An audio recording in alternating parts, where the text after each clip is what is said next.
This is Erin, and I'll be reading to you a Welsh tale called The Silver Cow, retold by Susan Cooper and illustrated by Warwick Hutton.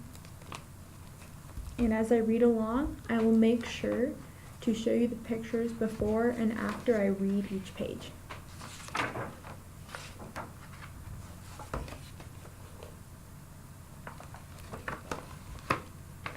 Once upon a time, high in the green hills of Wales, there lived a farmer named Gwilym Hughes. His small stone farmhouse was bleak and lonely, and his black cattle wandered the mountain. Not far from his farm was a lake, upon a ledge of the mountain where you would not expect a lake to be. Today it is called Llyn Barfog, in English, the Bearded Lake, because of the starry white water lilies that fringed its dark water. But the water lilies were not there then.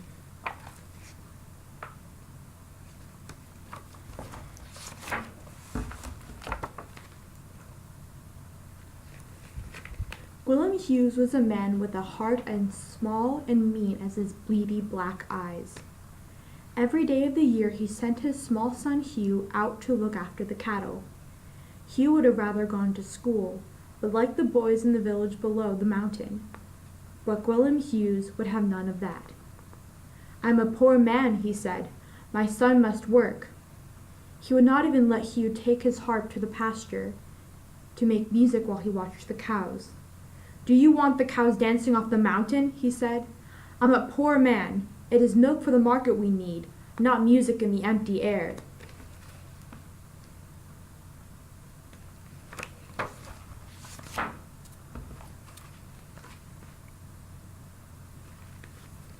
But every now and again, when his father was not looking, Hugh would take his harp with him under his arm. Bronwyn, his mother, noticed, but said nothing.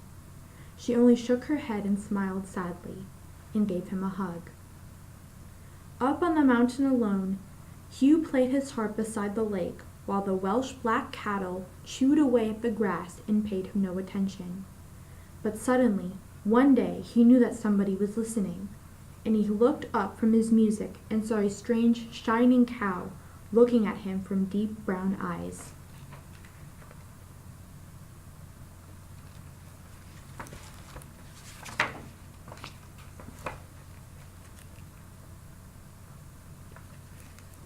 Silver as a new coin the cow was, from head to tail, glinting in the sun. She bent her head when Hugh's music stopped, and began ripping like the others at the tough mountain grass. But never she left his side, and followed him when he took the cows home. She came to Hugh, too, when he was milking the cows with his father, and she gave 3 times as much milk as any of the other cows, and it was 3 times as rich as theirs. Gwilym Hughes was delighted and astonished.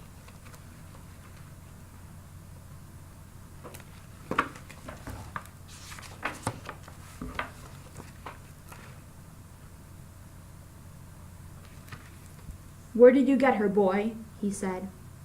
All at once, Hugh knew where the silver cow had come from. "Out of the lake," he said. "She was sent by the magic people, the Tylwyth Teg."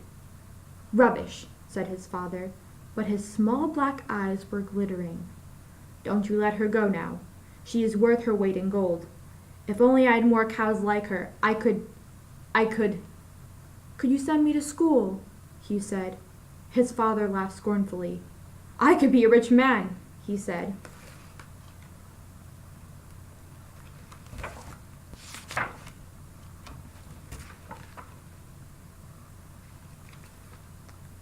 So Hugh took the cows to the pasture every day, as always, and always the silver cow followed close, looking at him from her deep brown eyes. As the years turned, she mated with the black Welsh cattle, and every calf to which she gave birth was silver gleaming as herself, and grew up to give milk as marvelous as her own. Gwilym Hughes could hardly believe his luck. He became famous in the mountains for his milk and butter and cream, and soon he was very rich indeed. But still he would not release Hugh from work, though he could have afforded 10 cattlemen now. He bought himself a dark suit and a Sunday hat, and locked up his money in a great oak chest.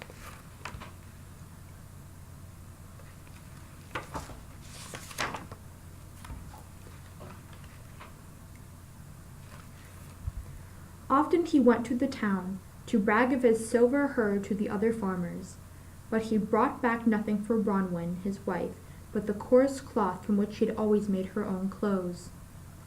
"This is for you," he said grandly just once when he came home, and he handed her a heavy iron thimble. Bronwyn Hughes burst into tears, and her husband stalked angrily out of the room. But Hugh, who was as big as his mother now, came to her and smiled sadly and gave her a hug.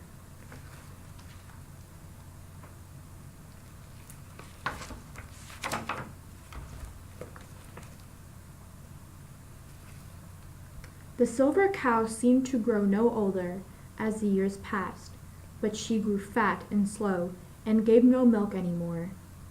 One day Gwilym Hughes said, "It is time to take that one to the market. She gives no milk. Why should we care for her now? To market with her. I shall be famous for my beef as well." "Dad," said Hugh in horror, "you are not going to have her butchered?" "Well, of course," said Gwilym Hughes. "What did you think I meant?" "But you have no right," said Hugh. "She is not yours. She is a magic cow, sent to us out of the lake by the Tylwyth Teg." "Oh, certainly," said his father with great scorn. "I suppose you have seen the Tylwyth Teg, and they told you that?" "I have seen the waters of the lake quiver, when they were listening as I played my harp," Hugh said. His father glared at him in outrage. "Deceitful boy!" he shouted. "How dare you waste time on music when you should be watching my cows?" And he locked up Hugh's harp in the chest with the money and would not give it back.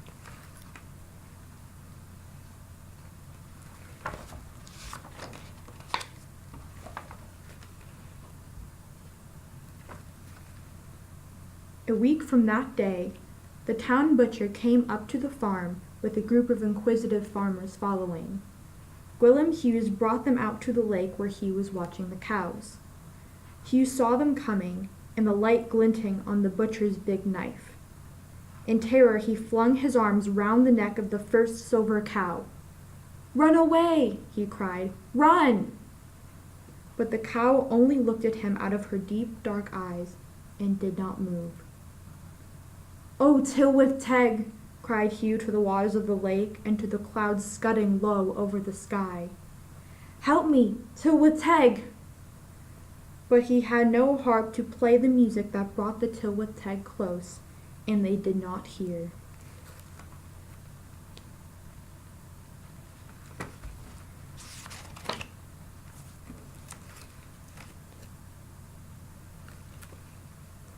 Then the farmers were upon them, with the butcher and his long knife.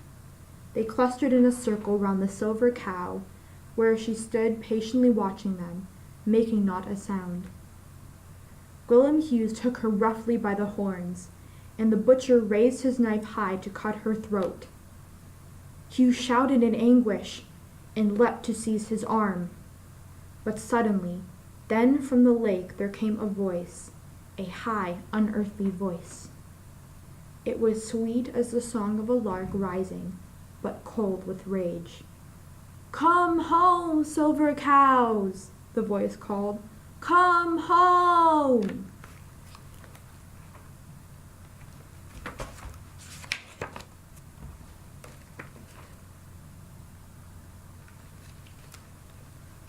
And as the long music of the calling echoed round the hills, the first silver cow broke away from Gwilym Hughes, scattering the circle of farmers, and she leapt towards the lake. After her, from all parts of the mountain, came all the silver cows that had been born to her, the treasures of Gwilym Hughes' herd. And one after the other, every one of them plunged into the dark waters of the lake, and disappeared. They were never seen again. The lake lay quiet and secret, rippled by the wind. "So much for Gwilym Hughes' fine beef," said one farmer to another. So much for his precious milk and butter, said a second. There'll be no more now. Flowing with the till with Teg, isn't it? Said a third. He's as greedy as he's mean.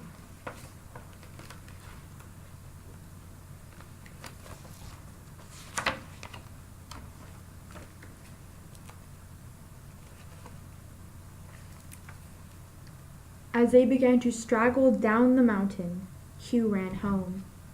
On the kitchen floor was a heavy oak chest, empty with his harp lying free beside it. His mother looked up at him, dazed. An echo of a voice there was. 10 minutes past, she said, and the lid of the chest flew off, and the money flew away. Hugh took his harp and bundled up his clothes and some Welsh cakes from the larder. I am flying away too, Mum, he said. I am leaving him. Come with me.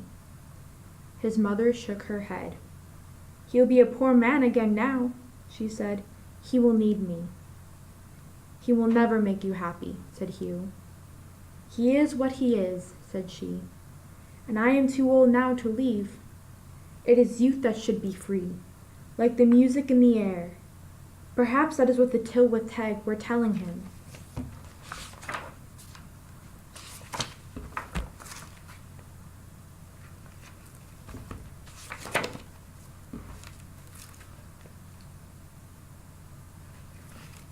She gave Hugh a hug.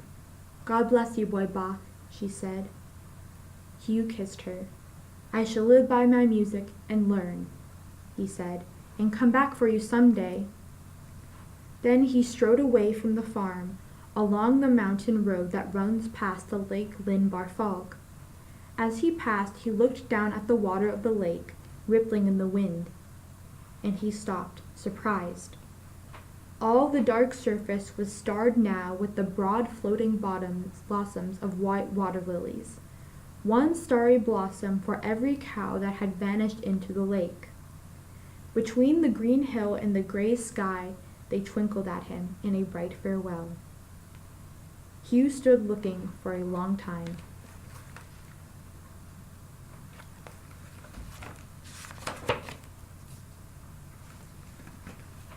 Here's another very big picture.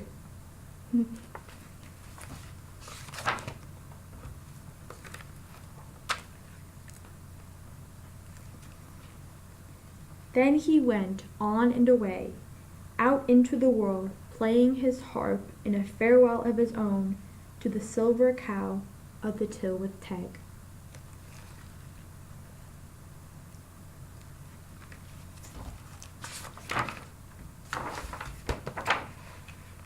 The end. I hope you enjoyed that story. And I first read it or came across the book when I was a little girl at my own library. And it was the first time I've ever heard of the country of Wales, and it was a magical experience for me because when I paged through the book, I was really marveled at the illustrations, and I especially enjoyed the picture of Hugh playing his harp by the pond side with the cows. And I think when I was little, I thought that it was Ireland at first because I was familiar with Ireland already because I'm over half Irish. And no, I was told by someone, either a family member or a librarian, that no, it was Wales.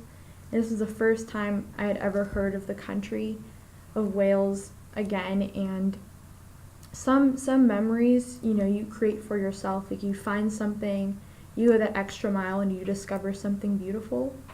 And without this book, I wouldn't have learned about Wales in the same way, or really started to have my love for Wales.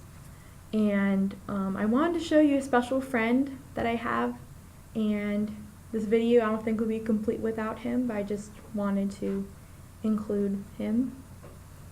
This is a UK exclusive beanie baby of the red dragon that adorns the Welsh flag.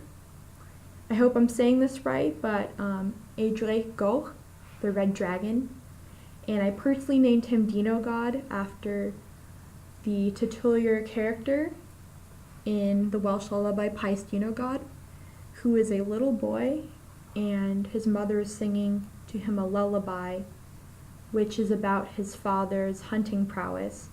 And I absolutely love that song as well. And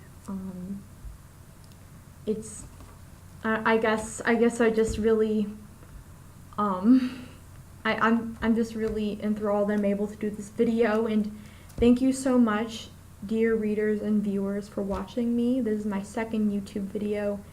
I know that I do have some things to improve on, but again, thank you so much for bearing with me through all of this, and I love you guys. You're great, and please let me know what you'd like to see more of me do. My first video is a dancing video that I made back in April. I actually didn't intend to post it on YouTube, but I decided I always wanted to have a YouTube account. I decided that'd be one of the best ways to start, and it's a dancing video, me dancing to Dacw yn Chariad, which is a Welsh love song, which means there's my love, and it is by the group Four in a Bar, and please check that out. I'll probably put it down in the comments for you as well, so hopefully you'll be able to check that out too. And I'm interested also in posting some singing videos that I have, or the songs that I like, and so if you want to hear me sing, please feel free to put that down in the comments as well. Again, thank you so much, everyone, and have a great rest of your day or night, depending on where you are in the world or what you've been doing today or anything like that. I hope that it is everything that you wanted it to be. Thank you. Bye.